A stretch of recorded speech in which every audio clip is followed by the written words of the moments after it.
Tu es un grand homme, tu es un patron, tu es un boss qui s'est réalisé sur le plan social, sur le plan professionnel, sur le plan économique. Tu as réalisé la majorité de tes ambitions, ou du moins tu es en chemin pour les réaliser. Mais malheureusement, tu demeures encore à ce jour un homme unidimensionnel qui se repose sur les finances, qui se repose sur l'autorité qu'il peut exercer sur les uns et les autres.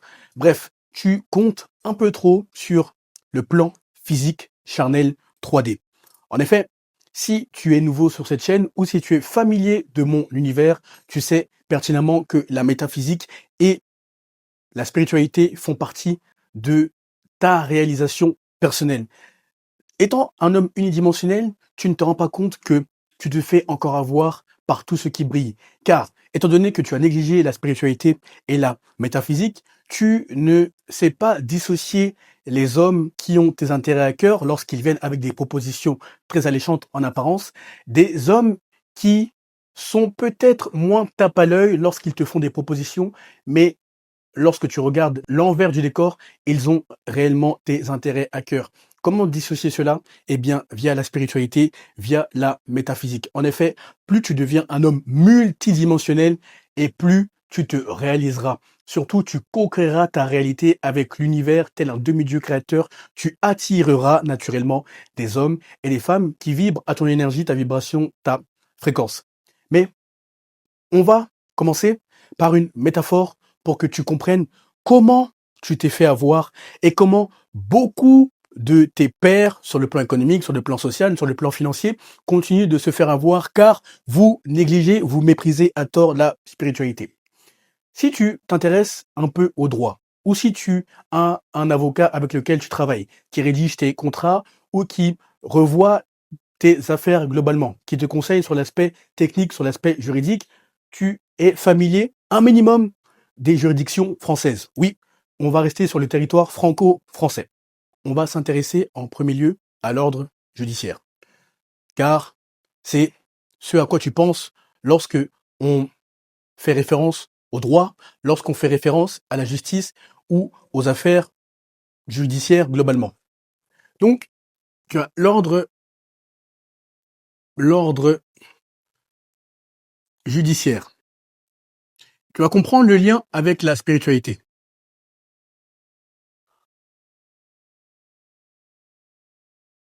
On va dessiner une pyramide. Je m'assure que tu vois bien. Oui, tu vois bien. On va dessiner une pyramide. Tu vas comprendre pourquoi tu ne peux plus te permettre d'ignorer la spiritualité, la métaphysique, et surtout, tu vas comprendre que tout est lié, tout est holographique. L'univers, le monde est holographique. Alors, en première instance,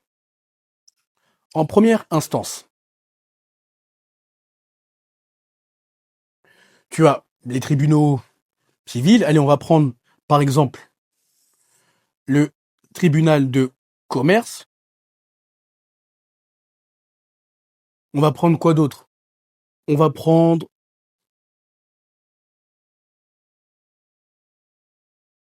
le tribunal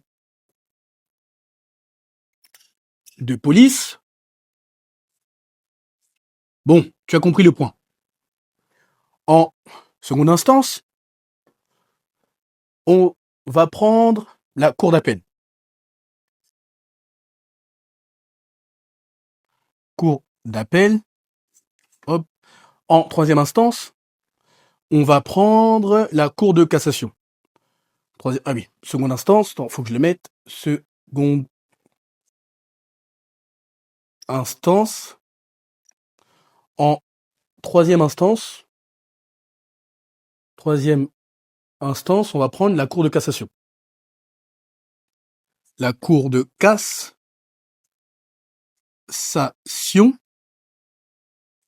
On va prendre la cour de cassation. Voilà. Pourquoi je te parle de droit? Pourquoi je te parle de spiritualité et de métaphysique dans le même sujet?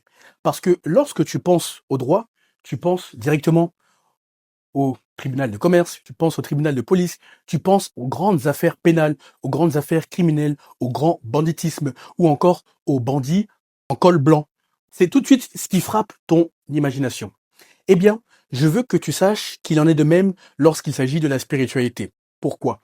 Parce que tu es cet homme qui s'est réalisé sur le plan social, sur le plan professionnel, et automatiquement, de la même manière que tu penses à cour de cassation, que tu penses à cour d'appel lorsqu'il s'agit du droit, eh bien tu penses à franc-maçonnerie, tu penses à Rose-Croix lorsque il s'agit de réussir. En effet, tu es déjà établi sur le plan social, sur le plan professionnel, quelle que soit ta profession, diplomate, politique, que tu sois un investisseur chevronné, que tu sois même un héritier, que tu sois un artiste, que tu sois un entrepreneur en ligne et ou dans le monde physique, tu comprends mon point. Et tu es tenté d'entrer dans la franc-maçonnerie ou dans la Rose-Croix, car les cercles que tu fréquentes t'ont touché un mot au sujet de ces institutions, franc-maçonnerie, Rose-Croix. Et si je te disais que, en première instance, tout est beau. Donc, franc-maçonnerie. Donc, globalement, ordre judiciaire. Attends, je vais le mettre comme ça. Franc-maçonnerie. Voilà, on va le mettre comme ça, mais c'est lié. Tac. J'ai mis franc-maçonnerie égale ordre judiciaire pour que tu comprennes les raccourcis qu'on fait facilement et pour que tu comprennes que tout ce qui brille n'est pas or. Quand bien même les premières solutions qui te viennent à l'esprit semblent être les plus plausibles et les plus pérennes sur le long terme, eh bien tout ce qui brille n'est pas or. Donc, franc-maçonnerie égale ordre judiciaire, pour te montrer que ce qui est évident au premier abord n'est pas ce qui va t'aider sur le long terme. Donc, en première instance, on va dire que tu es un apprenti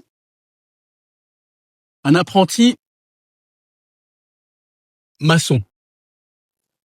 On t'invite, que ce soit le Grand Orient ou la Grande Loge nationale de France, on t'invite dans des obédiences à découvrir ce qu'il en est. On te parle de frères de lumière, on te fait miroiter les réseaux et l'expansion économique, l'expansion financière, l'expansion relationnelle dont tu pourras jouir lorsque tu entres dans ces réseaux. Donc, tu es un apprenti maçon, tu as quelques degrés. En effet, il y a à peu près, enfin non, pas à peu près, il y a 33 degrés dans la maçonnerie. Et tu assistes à ces obédiences. Tu ne vois pas où est le mal, car on te parle de lumière, on te parle de fraternité, on te parle de frères de la même obédience qui répondent à des impératifs communs, que tu sois juif, que tu sois musulman, que tu sois chrétien. En effet, c'est un message au premier abord qui semble humaniste, mais on ne te dit pas ce qui se passe après.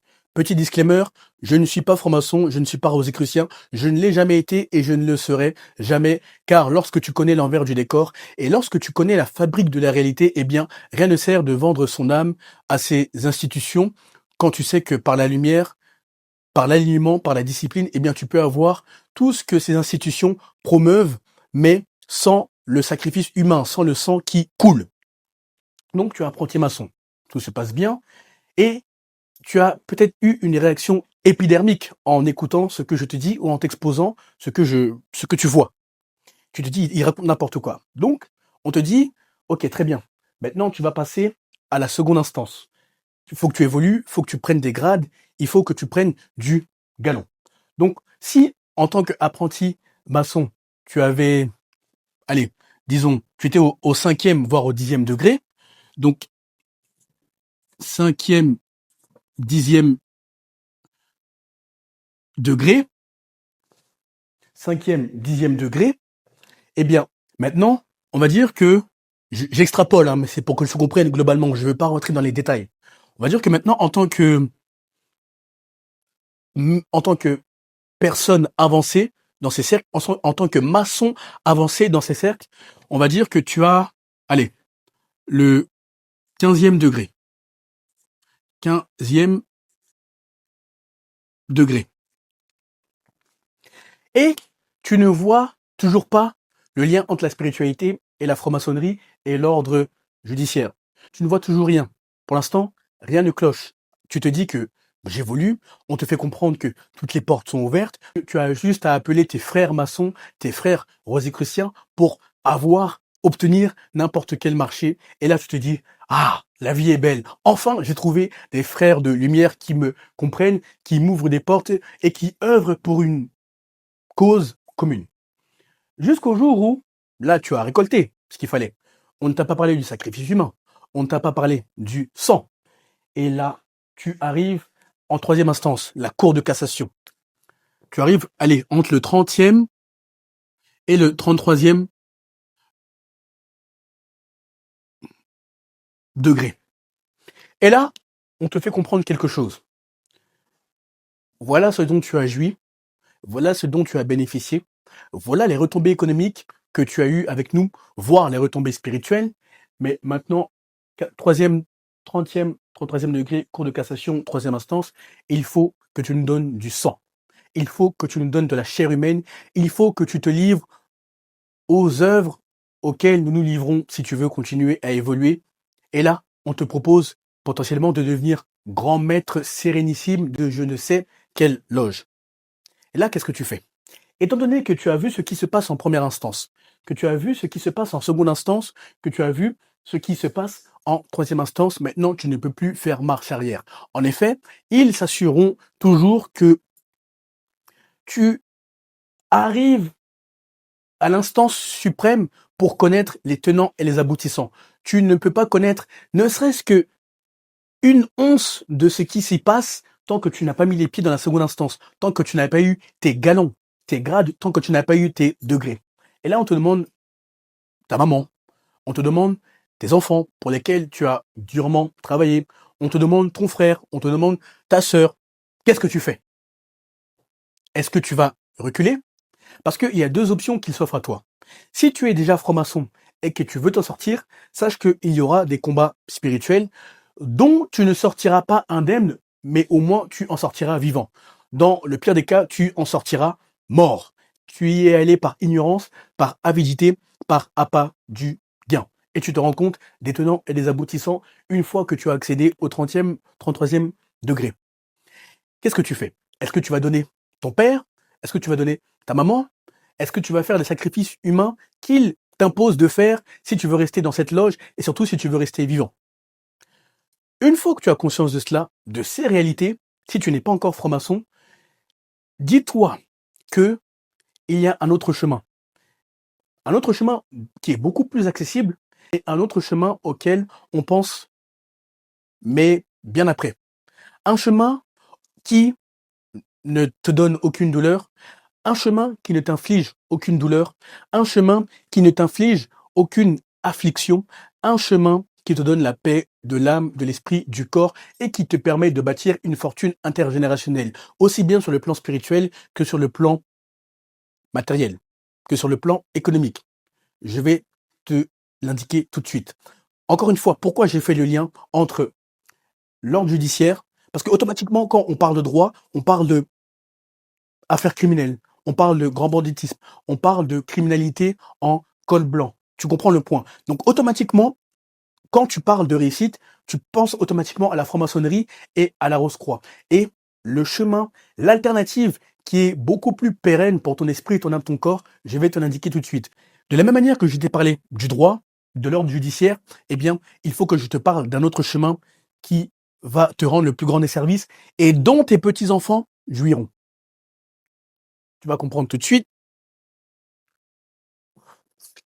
Il faut que tu comprennes une chose. Tout ce qui brille n'est pas or. Et tu n'es pas obligé de vendre ton âme à Satan pour y parvenir.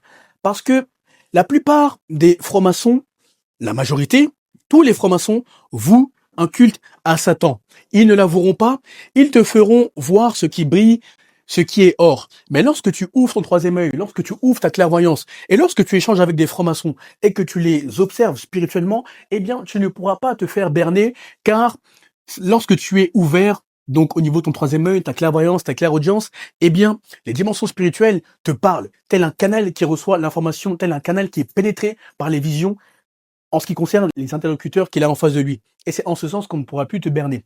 Avant de te montrer l'autre chemin, pourquoi je te dis qu'on ne pourra plus te berner? Car lorsque tu arrives dans la franc-maçonnerie et que tu as des valeurs, des principes, ce n'est pas dans ta nature intrinsèque de faire le mal, mais malheureusement, tu es tiraillé entre les intérêts de la loge et tes intérêts personnels. En effet, lorsque tu arrives dans ces cercles maléfiques qui ne disent pas leur nom, mais qui ne demeurent pas moins sataniques, eh bien, on te fait comprendre, on t'impose même de prêter allégeance à la loge. C'est-à-dire que la première fidélité va à la loge. Donc, si tu as des ambitions politiques, tu as des ambitions diplomatiques, tu as des ambitions économiques, bref, tu veux te réaliser pleinement par rapport à ce que ton potentiel te commande de faire, par rapport à ce que ton feu intérieur te commande de faire, eh bien, il faut que tu comprennes que les intérêts de la loge passeront toujours sur les intérêts de la nation, si tu es un politique, sur les intérêts quels qu'ils soient, les intérêts collectifs. Donc, tu seras tiraillé entre ta moralité, entre tes bonnes valeurs que tu avais avant d'entrer dans ces cercles par ignorance et les intérêts de la loge. Qu'est-ce qu'on fait? Soit tu fais marche arrière maintenant, car tu ne veux pas, car maintenant tu sais ce qu'il en est, soit tu en paieras les pots cassés et tes enfants en paieront les pots cassés. D'ailleurs, je vais te raconter une anecdote avant de te montrer l'autre chemin. Tu as entendu parler du président John Fitzgerald Kennedy, le président américain. Eh bien, il s'est assujetti à ces mêmes cercles par lien de filiation. C'est-à-dire que son père, Joe Kennedy, qui était ambassadeur des USA au United Kingdom, donc qui était ambassadeur des États-Unis au Royaume-Uni, avait fait des pactes avec Satan, avec des entités, pour que un jour ses fils ou ses petits-fils accèdent à la fonction suprême. Et tu te renseigneras sur cette famille. Qu'est-ce qu'il est arrivé à cette famille depuis les années 50, 60 jusqu'à aujourd'hui, les années 2000, 2013, 2020. N'as-tu pas remarqué, si tu connais cette histoire, où tu le découvriras, que les morts se sont succédés, que les handicapés étaient légion dans cette famille.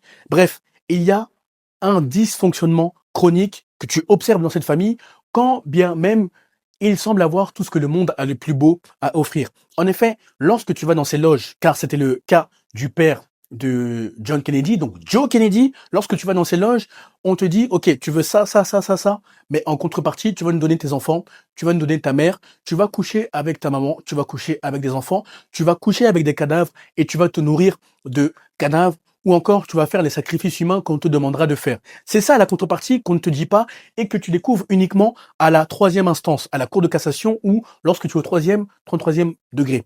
Tu comprends le point? Donc, une fois que tu as conscience de cela, fais marche arrière ou paye les pots cassés quand même tu avais le choix. Là, un ordre spirituel auquel on pense moins, voire pas du tout. Sauf si tu es un minimum éveillé et que tu es aligné, discipliné. L'ordre administratif. L'ordre administratif, là, quand je te parle de droit, c'est un ordre auquel on pense moins, c'est un ordre qui est moins sexy, mais qui n'en demeure pas moins impactant. Pourquoi? Ça, ça renvoie aux affaires qui lient l'État à un particulier, ou du moins qui lient une structure publique à un particulier. Ou lorsque l'État ou une structure publique est partie à un conflit ou à une question d'ordre juridique, eh bien, on a recours à cet ordre administratif. Première instance, on parle de tribunal administratif. T administratif,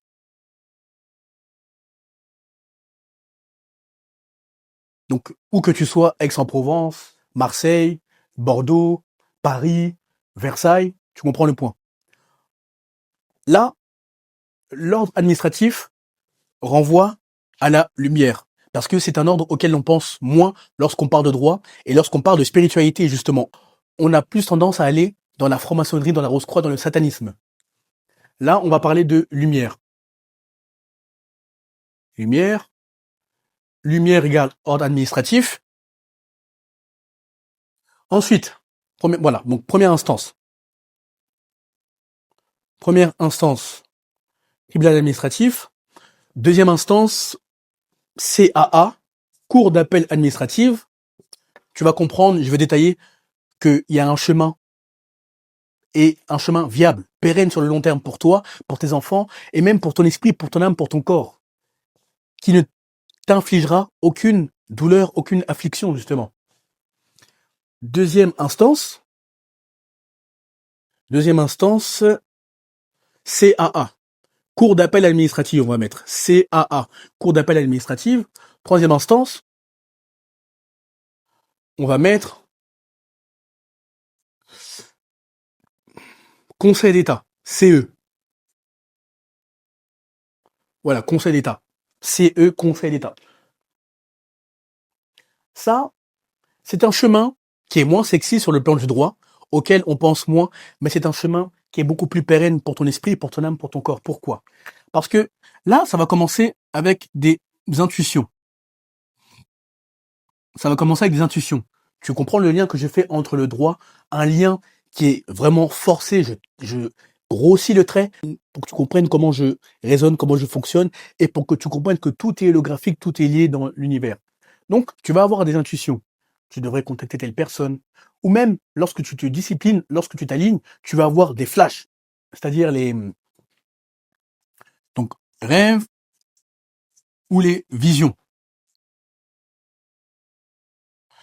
Contacte telle personne, voilà la personne que tu vas rencontrer, voici le contrat que tu vas signer prochainement, voici les fonds d'investissement qui te seront ouverts, voici la prochaine opportunité que tu auras. Tu comprends le point.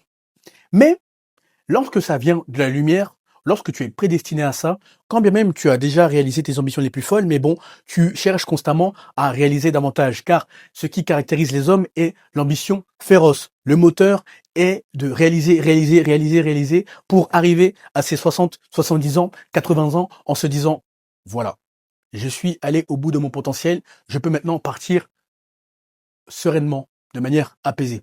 Donc tu auras des intuitions. Et contrairement à l'ordre judiciaire ou à l'ordre maléfique, dans lequel tout est rapide, tout est facile, tu devras passer par une traversée du désert. Pas forcément économique, mais une traversée du désert spirituel. Pourquoi? Parce que plus l'impact est grand, plus l'impact de ta mission, de ta vision est grand, et plus tu devras forger tes armes. Donc, tu devras forger ta clairvoyance, ta clairaudience, tu devras te forger spirituellement afin d'avoir l'armure physique, l'armure intellectuelle, l'armure spirituelle, l'armure psychologique, l'armure mentale, l'armure sociale, bref, l'armure dans tout son sens du terme pour recevoir ce que tu es destiné à recevoir et ce dont tu es destiné à jouir. Donc, tu auras cette traversée du désert. En première instance, oh là là, c'est long. Est-ce que ça vaut le coup? Pourquoi je ne vendrais pas mon âme au diable? Ce serait plus facile. Beaucoup d'artistes, beaucoup de politiques, beaucoup de diplomates, beaucoup d'agents économiques sont dans ces cercles et s'en sortent, font des malheurs dans leur domaine. Pourquoi je ne ferais pas de même? Est-ce que ça vaut le coup d'endurer la souffrance pour bâtir cette armure? Eh bien, de la même manière que la gratification différée te fait beaucoup de mal à l'instant T, eh bien, tu dois réfléchir de la même manière. Tout ce qui te fait beaucoup de bien à l'instant T te fera beaucoup de mal ultérieurement. A contrario, tout ce qui te fait beaucoup de mal à l'instant T te fera beaucoup de bien ultérieurement. Tu dois changer de prisme. Tu dois changer de perspective. Tu dois apprendre à embrasser la gratification différée. Tu dois apprendre à aimer le processus dans tout ce que tu fais. Et c'est l'homme que tu es devenu durant ce processus qui fera de toi quelqu'un de solide, quelqu'un de fiable, quelqu'un qu'on appelle lorsque les plus grandes opportunités se présentent à la table, car on sait que tu n'es pas soumis à la pression externe, à la pression spirituelle, à la pression mentale, à la pression sociale. Tu suis une vision, une feuille de route que peu comprendront, mais que seuls ceux qui sont destinés à comprendre saisiront les tenants et les aboutissants. Donc, là, traversée du désert. Et lorsqu'on a vu que tu as enduré, quand bien même tu es déjà bien sur le plan économique, financier, mais sur le plan spirituel, tu sais qu'il y a une case, voire 10 cases qui te manquent. Et c'est ce pilier qui te donnera la plus grande paix intérieure. Pour toi comme pour tes enfants, plus tu te développes spirituellement et plus tu constitues un actif spirituel dont tes enfants bénéficieront. Donc, si tes pères, dans l'ordre judiciaire ou dans l'ordre maléfique, pour faire la métaphore, pour que tu comprennes bien dans ton esprit, si tes pères ont passé 40 ans, 50 ans, 60 ans à faire des sacrifices humains, à vendre, à faire plaisir au diable, à utiliser le pouvoir du diable ou les œuvres et les moyens du diable pour avancer, sache qu'ils n'en sortiront pas indemnes. Tu ne sais pas ce qu'ils vivent la nuit. Tu ne sais pas la manière dont ils sont tourmentés. Les démons qui viennent leur demander des comptes. Parce qu'ils ont des comptes à rendre. On t'a donné ça sur le plan économique. Mais où sont nos sacrifices? Où sont les offrandes que nous t'avons demandé de nous faire, que nous t'avons exigé de nous faire à tel ordre avant telle date butoir, eh bien toi, tu auras une paix de l'âme, de l'esprit, du corps. Et tes enfants bénéficieront de tout ce que tu as fait jusque-là. Tu as constitué des actifs dans ta banque métaphysique, dans ta banque spirituelle, mais tu t'es enrichi sur une bonne fondation, une fondation saine. Donc, deuxième instance, cours administratif d'appel. Là, maintenant, tu vivras les synchronicités.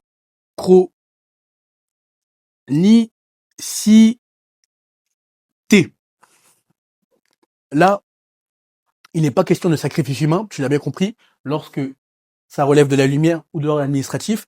Il n'est question que du sacrifice de ta personne. Sacrifice au sens figuré. C'est-à-dire l'abnégation, le renoncement de ton intérêt pour te développer spirituellement afin que plus tu te développes au niveau de ton identité, de ton énergie, de ta vibration, de ta fréquence, que spirituellement, tu constitues un tel socle solide que tout est amené. Donc là, tu vivras les synchronicités.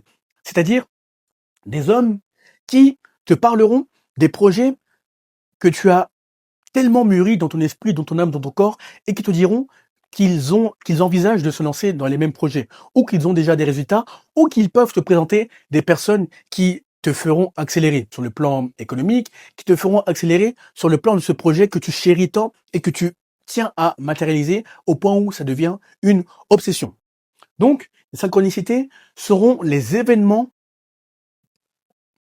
orchestrés dans le monde invisible pour te faire comprendre que tu es sur la bonne voie. Donc des hommes ou des femmes qui t'ouvriront des voies, des chemins, des accès, qui t'aideront de la meilleure manière possible afin que tu continues ton chemin, afin que la feuille de route que tu as vue lorsque tu avais ces intuitions, ces rêves, ces visions se matérialisent. En effet, tu as tout testé.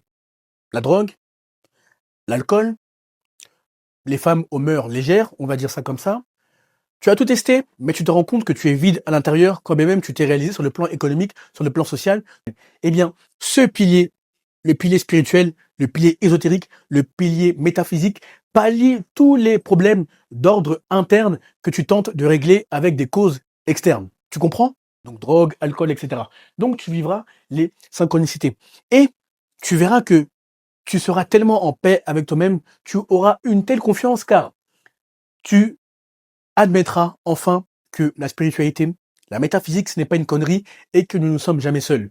La preuve, là tu me vois au QG, je te tourne une vidéo, tu penses que je suis seul avec le tableau, la caméra et mon micro. Mais spirituellement, on est toujours accompagné. Et tu sais, moi, de quel côté spirituel j'agis. Encore une fois, je ne serai jamais franc-maçon, rosicrucien, sataniste. Ce n'est pas les occasions qui ont manqué, mais je ne le serai jamais. Quand tu connais la manière dont la réalité est fabriquée, donc la fabrique de la réalité, rien ne sert de vendre son âme au diable. Et je ne le saurai jamais. Donc tu vivras ces fameuses synchronicités pour te montrer que tu es dans le bon chemin. Ensuite, Conseil d'État, CE. Maintenant, c'est-à-dire, ça sera une avalanche de propositions, on va dire. Propositions.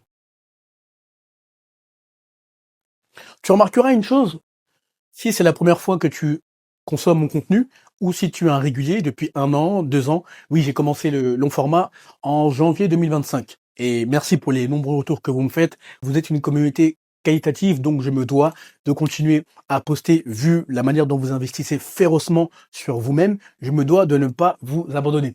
Donc, tu remarqueras une chose. Je ne parle pas de l'aspect technique.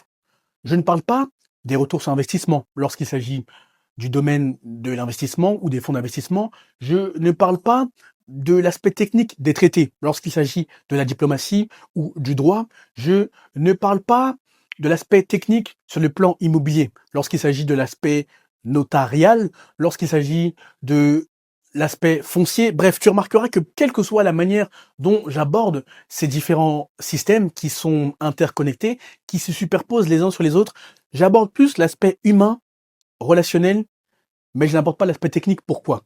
Parce que l'aspect technique repose peut-être sur 10% et les 90% restants reposent sur les sujets que j'aborde, le relationnel, le spirituel l'alignement, la discipline. Une fois que tu comprends tout cela, l'aspect technique, tu peux apprendre cela sur le tas. Mais tant que tu n'es pas relationnel, tant que tu n'es pas spirituel, eh bien, tu ne seras jamais en flow avec l'univers. Tu auras toujours l'impression de devoir travailler de plus en plus dur, pendant que d'autres qui font 10 fois, 20 fois moins d'efforts que toi ont des résultats qui impressionneraient d'autres personnes. Pourquoi? Parce qu'ils comprennent la puissance du relationnel, ils comprennent la puissance de la spiritualité et ils peaufinent l'aspect technique après, ou ils délèguent cela à des hommes qui sont uniquement des techniciens, des technocrates, mais qui ne sont pas très relationnels, qui ne sont pas très spirituels, qui ne s'intéressent pas à la métaphysique. Voilà pourquoi je ne m'attarde pas sur l'aspect technique. Et c'est ennuyeux de toute façon. Je ne te propose pas de l'information, je te propose de la transformation. Donc, tu auras une avalanche de propositions. Et là, tu verras qu'on ne te dira pas, étant donné que tu es avec nous, que tu côtoies notre cercle depuis un moment, eh bien, on ne te dira pas de donner ton âme, on ne te dira pas de coucher avec ta fille, on ne te dira pas de coucher avec ton fils, on ne te dira pas de coucher avec ta maman, on ne te dira pas de manger des cadavres, on ne te demandera pas de coucher avec tes cadavres, on ne te demandera pas de manger même de la matière fécale. Oui, le monde satanique est lié au désordre, à la saleté. Bref, là, les propositions seront d'un ordre bien plus positif. 2 petites secondes, ça donne soif de parler. Lorsque tu rencontreras ces hommes, cet homme, ces femmes, ou cette femme pour la première fois, sur le plan professionnel, ils auront l'impression que c'est toi qui peux régler ce problème et personne d'autre. Ils auront l'impression que tu es la personne idoine, tu es la personne idéale pour répondre à ce besoin dont le marché cherche désespérément la réponse, justement. Et c'est en ce sens que plus tu es aligné, plus tu es discipliné, plus tu comprends que par la lumière, tu peux faire un chemin digne d'être vécu sans vendre ton âme et en restant du côté de la lumière, et plus on t'amènera les acteurs nécessaires pour réaliser ta vision. Encore une fois, ceux qui s'en sortent férocement dans la vie, ceux qui réalisent des choses que peu d'hommes font dans la vie, ne sont pas les technocrates, ne sont pas les techniciens. Oui, ils sont utiles, mais ce sont les hommes qui sont le plus relationnels, qui sont alignés, qui sont disciplinés, qui serrent des mains, qui font la bise. Tu comprends le point? Donc, c'est-à-dire que tu n'auras plus à forcer. Ces hommes, ces femmes, bon, ça serait un peu excessif de dire qu'ils te supplieront, on va pas dire ça.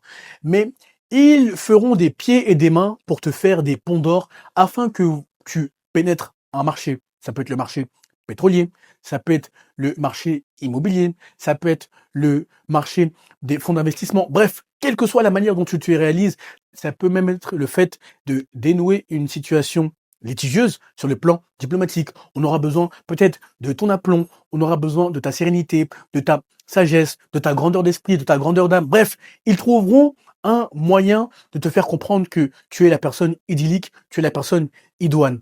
Et là, on ne te demandera pas, encore une fois, de vendre ton âme. On te demandera juste de faire montre, de faire preuve de ce que tu as toujours su faire.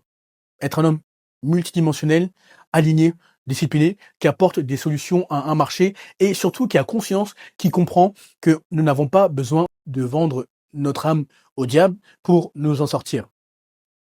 Une fois que tu as conscience de cela, je vais te raconter une anecdote avant de te laisser. Il y a un monsieur avec lequel je travaille, que tu verras au moment venu, que Hugo connaît. Je t'en ai parlé à plus de 5 à 6 reprises, qui est dans le domaine du pétrole, qui est dans le domaine du gaz. Oui, je le mentionne souvent en ce moment parce que c'est un monsieur qui m'a marqué, qui continue de me marquer et qui me marquera pour toujours, je pense. Qui a 69 ans et qui va avoir 70 ans. Bon, j'en ai 29. Tu vois, l'écart d'âge. Nous ne sommes pas du tout de la même génération, mais nous sommes sur la même longueur d'onde. Tout est énergie, vibration, fréquence, et la fréquence défie toute rationalité. Et il me dit, Olivier, tu sais comment moi je suis rentré dans le marché du pétrole? Par le relationnel. D'ailleurs, mon ego, on lui a posé la question. Mon ego, il est pas avec moi, sinon j'aurais aimé rebondir avec lui quant à l'interaction qu'on a eue avec ce monsieur. Il importe du pétrole et du gaz d'un État africain à l'autre. Donc, laisse-moi te dire que il a bâti un patrimoine pour au moins les 5 à 6 générations à venir. Au moins. Si les générations futures suivent l'œuvre du père, tout se passera pour le meilleur. Tout se passera pour le mieux. Et il me dit, c'est 90% de relationnel et c'est 10% de technique. Donc, tous ceux qui bachotent, donc tous ceux qui sont bons dans la technique, oui, c'est bien. Mais eux, on les utilise comme, je ne veux pas dire subalternes, mais comme des exécutants. Et nous signons juste, car tout se passe par le fait de serrer des mains, tout se passe par le copinage. Donc, tu n'as pas besoin d'être le plus intelligent, tu as besoin d'être le plus sociable, le plus avenant, le plus empathique. Et surtout, le plus aligné, le plus discipliné, car tu n'attires pas ce que tu veux, tu attires ce que tu es.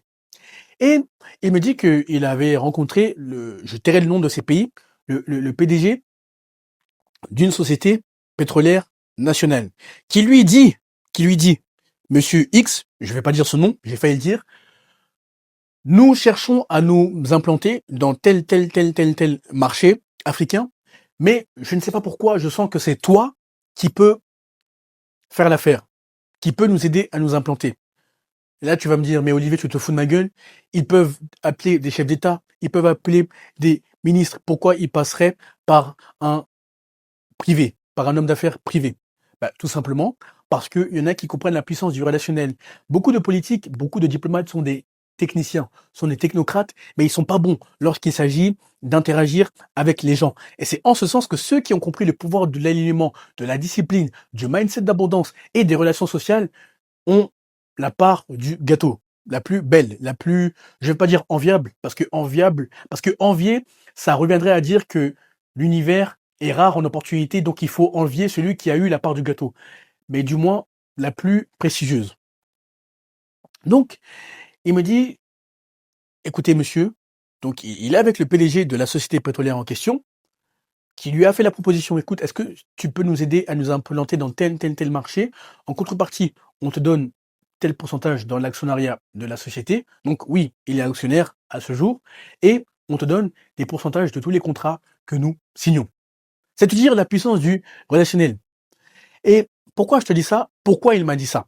Olivier, je te prépare parce que toi, ce que j'aime, c'est que tu as la main sur le cœur. Tu donnes sans attendre en retour. Bon, tu as un caractère très trempé, mais pour contrebalancer avec ça, tu es quelqu'un qui aime donner, tu n'es pas un calculateur. C'est-à-dire que tu ne donnes pas en te disant, si je donne, je vais récolter telle chose, telle chose, telle chose. C'est une seconde nature pour toi.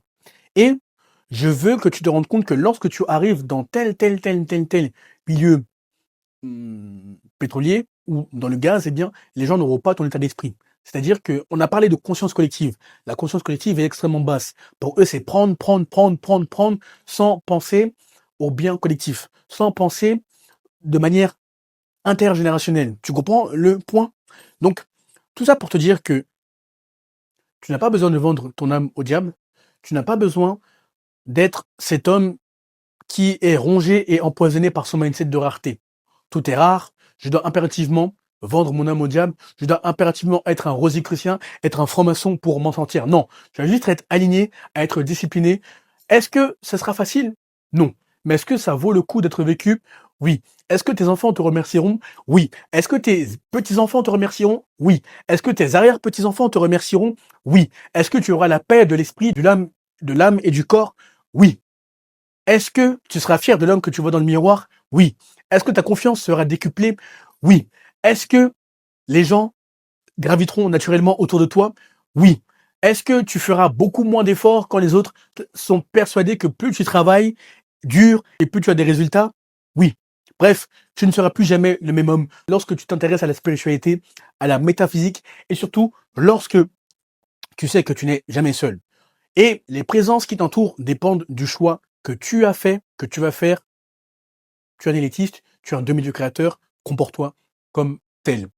Écoute, réfléchis à la vidéo, médite-y, fais des pauses, mais surtout, applique férocement le contenu. Et lorsque tu as obtenu des résultats phénoménaux, via le contenu gratuit, comme c'est le cas pour beaucoup d'entre vous, eh bien, tu sais ce qu'il te reste à faire. Premier lien en description de cette vidéo, tu as mon Instagram. Tu as juste à m'envoyer le message pouvoir afin que je vois comment je peux t'aider par rapport à ta situation sur mesure, afin que je m'assure que ça fait sens, que nous travaillons ensemble, que tu corresponds à l'un de mes programmes et surtout que tu es prêt à investir sur toi. En effet, m'adresse aux hommes déjà établis sur le plan social, sur le plan professionnel, qui comprennent les sujets que j'aborde. Je ne m'adresse pas à la masse, je ne m'adresserai jamais à la masse. C'est bien mieux pour tout le monde. Cette masse a tout le divertissement nécessaire à regarder sur YouTube ou les autres plateformes. Moi, je m'adresse aux hommes qui veulent s'aligner, qui veulent se discipliner, qui se sont déjà aidés eux-mêmes, mais qui savent que il y a ce pilier qui leur manque. C'est là où j'interviens. Deuxième lien, toujours en description de cette vidéo, tu as mon agenda digital. Cette fois-ci, après avoir échangé via les DM, nous échangerons via un appel vidéo. Comme tu me vois, je verrai comment je peux t'aider par rapport à ta situation sur mesure. Je m'assurerai que ça fait sens, que nous travaillons ensemble, que tu corresponds à l'un de mes programmes et surtout que tu es prêt à investir sur toi. En effet, la qualité prévaudra toujours sur la quantité. Le contenu, les DM, le coaching ne seront jamais pour la masse et heureusement d'ailleurs. Imagine un créateur de contenu qui cherche à plaire à tout le monde. Il n'est pas fiable. Dans le monde digital comme dans le monde physique, faut pas t'approcher de lui, il faut le fuir comme la peste. Tu es un élitiste, tu es un demi-dieu créateur. Bonne réussite, à très vite.